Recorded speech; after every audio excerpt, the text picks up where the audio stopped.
cả dễ dàng và sẽ luôn yêu chuyên đơn vì một màu thầm mong chuyện của mẹ tôi là cơn tiếng ca cho đời, là đến những nơi xa xôi với những con người để tôi ra bạn trên phố.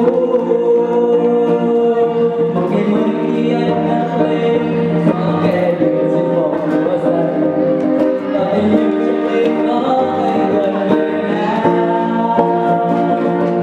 Dành như em qua tháng năm ở nơi đây chẳng thể và từ lời yêu lắm mỗi quê hương Việt Nam.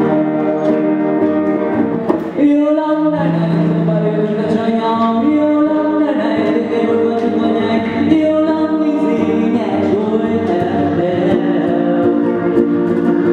Yêu lắm nơi này giờ bay đừng ta cho nhau, yêu lắm nơi này tình em vẫn vẫn chưa qua nhanh và từ lời yêu lắm ôi quê hương Việt Nam.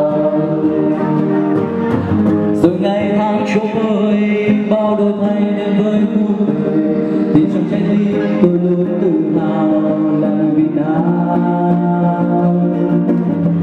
Một cơn hăng tươi vẫn thấp phới với những con người lòng buồn nỗi nhớ. Yêu lắm nơi này cho vậy đừng thật cho nhau, yêu lắm nơi này đừng em vội vã trong qua nhanh và gửi lời yêu lắm ôi quê.